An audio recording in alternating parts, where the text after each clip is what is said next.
welcome back. I'm super excited today because we are starting one of my favorite flowers. It is a perennial known as Echinacea, or you might also know it as coneflower. My first Echinacea that I purchased was actually powwow berry, and then I got some of the summer's blends. I've been staying away from white and the native purple. I really wanted those nice, bright, vibrant colors. Some of them even look like sunsets where they go from oranges to pink. I have bright oranges. Some were planted in a little island by my roadside flower stand, while others are around my garden. However, I have been collecting seeds from powwow berry and the summer's blend that I purchased for the past few summers, and I actually have a whole baggie here. We did winter sow a couple of milk jugs a few weeks ago, but I really wanted to start some indoors. This way they'll have a really nice jump start. Last year, I actually started them in mid to late December. Today is January 17th, so I'm a few weeks behind, but I do remember potting them up in early spring. I want to say maybe around March or so because I was able to do it outside. It was still cooler. And then I planted them out at the end of April or beginning of May.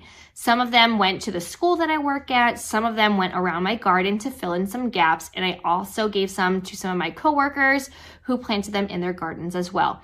I feel like Echinacea is something that you can't have enough of, especially since over the years I have been saving my own seeds. All of mine are going to be these nice bright pinks and oranges. I have a few mellow yellow from Baker Creek out back, but I don't have any of the native purple ones or white. So I'm really excited to see the different colorways and variations that will be maybe grown this year. And last year I planted a ton out too. But as I mentioned in previous videos that a lot of the perennials, Echinacea being one of them, you might not get any flowers the first year. I did get a few of them from a Baker Creek variety, which I'll show you right now. These were gorgeous. I'll make sure I put the name up for you. Those ones I did have flowers the first year, but all of my coneflower that I harvested from my garden, I had no blooms, so I don't know what they look like, and I'm very excited to see this year the different color variations that I got. So coneflower is also known as Echinacea. They are hardy perennials that thrive in the cold climates like mine here in Zone 6A. And hey, if you're new here, my name is Christy. I'm located in Western Massachusetts, and this is going to be my third year growing flowers, second year getting my roadside flower stand up. And I think of these flowers as a great investment for my roadside flower stand because perennials come back year after year, and it'll give me one less thing to have to grow. And I was not planning on starting any indoors, but I figured why not? I was hoping to get my ageratum started, except I totally forgot to cold stratify them. So here we are growing coneflower. They are also drought tolerant, they are pollinator friendly, and they produce strong stems which work great in my bouquets. And the main reason why I had them earlier was to bring in some pollinators for my vegetable garden. When I started my vegetable garden, I knew nothing about flowers, and I was like, why is my squash and zucchini not doing well? It was because I didn't have any pollinators helping me pollinate the flowers, so I learned early on that I need to bring some more flowers in. Now, when I first bought all of my Echinacea, I got them at big box stores, and they were super expensive. It was anywhere from $15 to $20 for one plant. Yes, they were mature, they already had flowers on, so at least I kind of got my money's worth because it already had the flowers. Whereas these ones, I mean, I probably have hundreds of seeds in this bag. Now, I might not get blooms this year, but these hundreds of seeds can turn into hundreds of plants over the next several years, and I won't have to worry about them except for maybe dividing them every 3 to 5 years or so. But other than that, this will save me so much money. So starting perennials either with winter sowing or indoor seed starting is going to save you money in the long run. You just might have to have the trade-off of just waiting a little bit longer to see the blooms. So I get all of my seed starting information from Johnny's or the back of the seed packet. However, since these are harvested myself, I went onto the Johnny's website just to get some growing information for us and a nice little reminder for me because it's been about a year. Now, these are going to take anywhere from 10 to 15 days to germinate. You are going to want to at least have your heat mat at 65 to 70 degrees. Now, I remember starting them. I started them in a 40 cell count because I don't really need 40 of them, but I will be putting them elsewhere as well. And then I do remember that last year, once they had their probably second, maybe first set of true leaves, depending on how they looked. I did pot them up into 3-inch pots. I got these super cheap at the dollar store. I think it was maybe 10 or 15 of them for $1.50 maybe, and I still have them. I rinsed them out, reused them. My kids actually use them to make towers here in my bedroom. So they are pretty sturdy for as cheap as they come. I will be starting mine in potting soil. I am trying not to do the seed starting soil this year. One, it's expensive, and two, it does dry out pretty quick. And I did get a bunch of Pro Mix potting soil for pretty darn cheap at Walmart in the fall when they were doing a big clearance. And I've actually had some really good results with my Lisianthus. It is a moisture control one, so it does kind of hold on to that moisture a little bit more, but I still have had even my small seeds of Lisianthus grow in them. So I'm pretty happy about using the potting soil instead of potting them up, going from seed starting mix to potting soil. And with the seed starting mix, I felt like I had to fertilize a lot earlier because there's not really much nutrients into them. These, I think it might have a little bit, but I'm not 100% sure. So don't hold me on that. So you want to sow these anywhere from 8 to 10 weeks before planting them out. Again, these are going to be perennials. They are cool hardy, so I can actually plant them out anywhere from 4 to 6 weeks, even depending on, you could maybe push that 8-week mark. But what I like to do, and I did this last year, was I started them early, and then about 8 weeks before planting them out, I actually moved them into my unheated greenhouse. I purchased a greenhouse from Costco. As I mentioned, there is no heat in there, and I literally just threw them to the wolves. I put them in the greenhouse. I didn't do any type of hardening off. I might have had one day where I put them in there for a half day during the day and brought them in at night.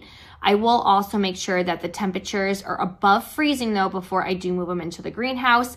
Some of them did get a little nipped, but they did bounce back. I don't believe I lost any of them from just throwing them in there. I mean, I don't suggest that. If you want, you can definitely harden them off over 3 or 4 days into the greenhouse. I just threw them in there because I really needed the space and I had nowhere else to put them. So then I left them in my greenhouse for about 2 or 3 weeks before planting them out. When I did plant them out though, I did harden them off so they could get used to the sun. And I do that anywhere from a 5 to 7 day span. I try and start my hardening off process midweek and then get them out there by Sunday full day. So that is just a little bit way in advance. Again, it is still January, so we have a long time, but I just wanted to let you know that you can move them outside earlier.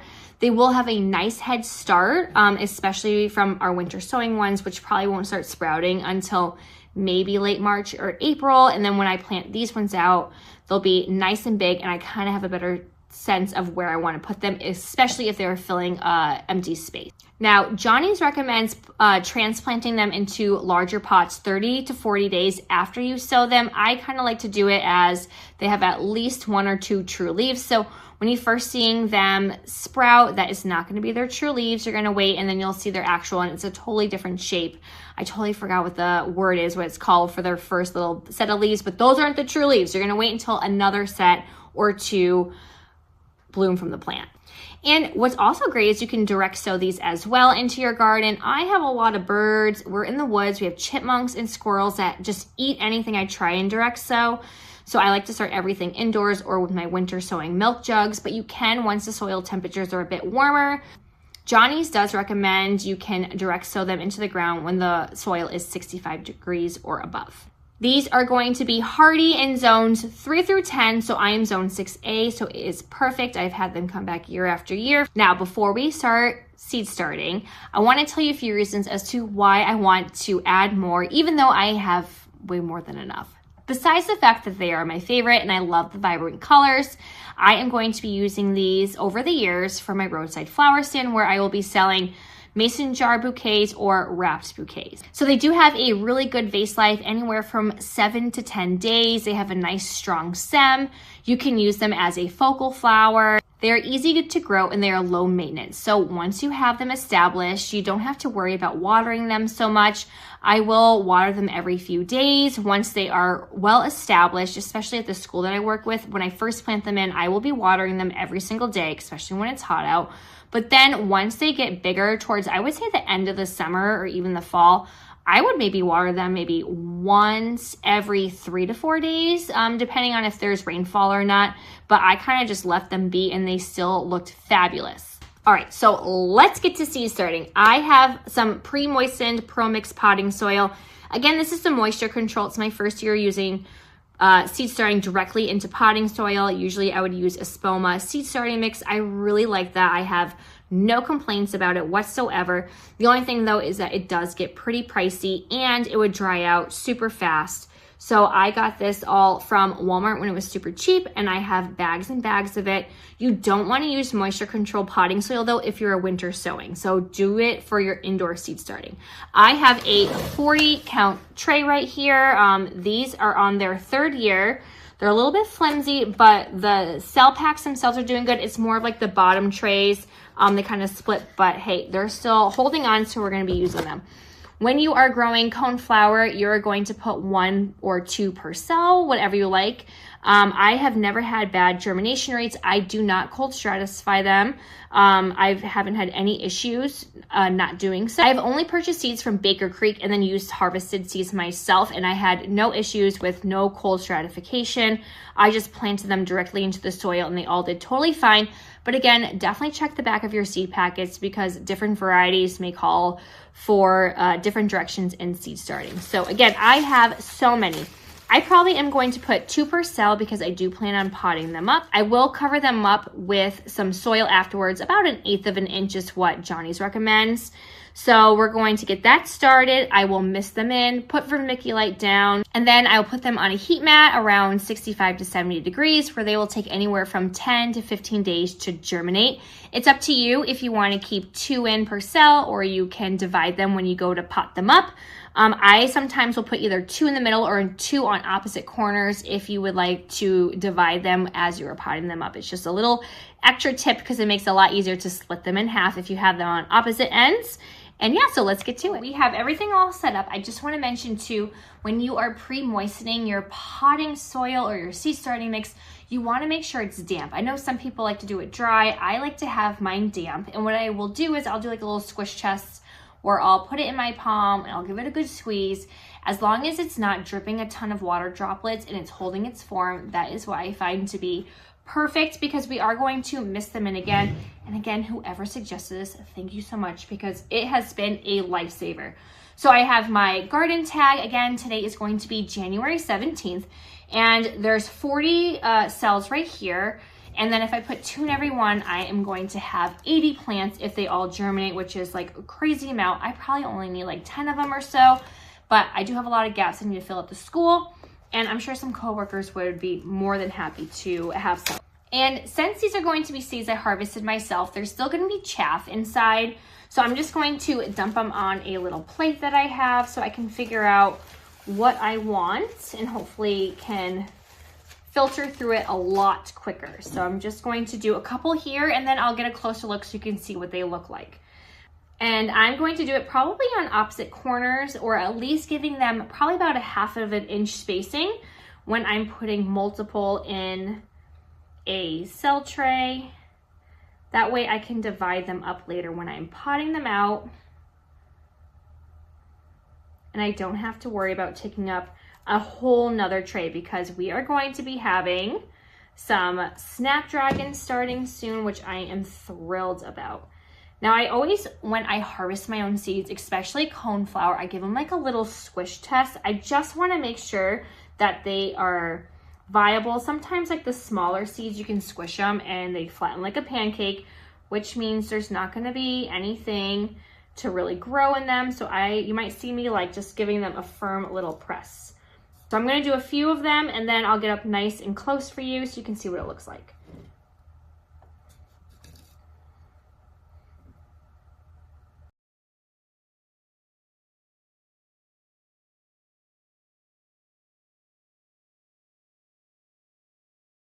So here is a little bit of a closer view. I do have all of my seeds. So all of these little beige specks you see, try and isolate one for you, is going to be your coneflower seed. So I am trying to get at least 2 in every cell, and I'm doing opposite corners. So if I want to divide this later when it comes time to potting them up, it's just going to make it a little bit easier. And also, if not, they won't be competing with the light as they grow. You know, sometimes you're just so busy you don't have time to pot up. I've noticed you'll see that the leaves might be looking a little bit sad. That was when I knew I need to pot up. I will be using Neptune's Harvest to fertilize them, but usually with perennials, you don't have to fertilize them too much, but I might if I am running behind on potting them up.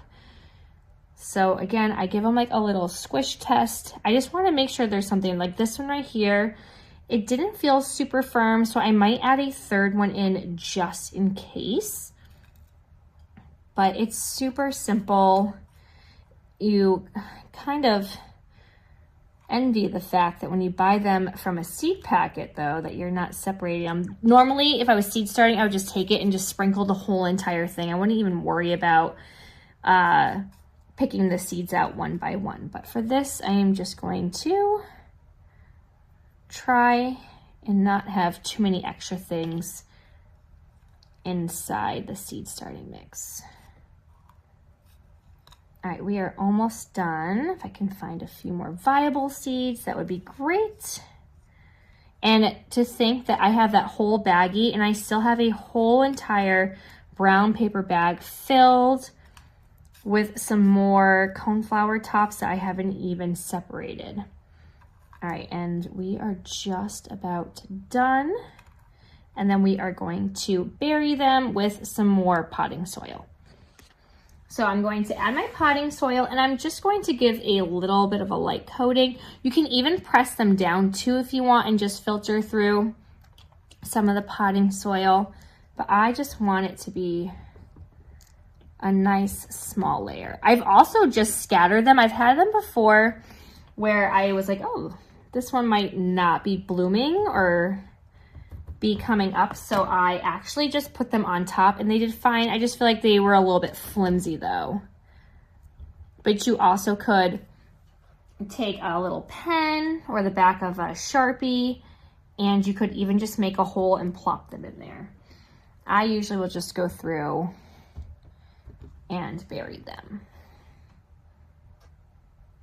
and make a total mess also while doing it. But you only need about 1/8 of an inch or so.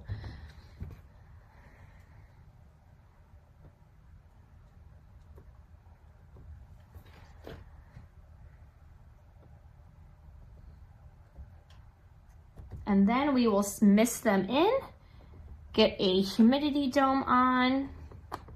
Oh wait, actually no. We're going to put vermiculite on, then mist them in, then get the humidity dome. I just really like vermiculite. It's perfect if something doesn't even need soil on top, but I just like it to help with the moisture control because this room does get pretty humid once it starts to warm up. All right, so let me grab my vermiculite. All right, we have vermiculite and I'm just going to give a nice dosing on top. And I like to mist it afterwards because it helps also the vermiculite to settle as well.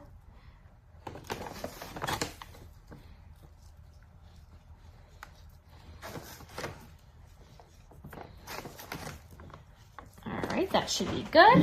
And I have my hand pump.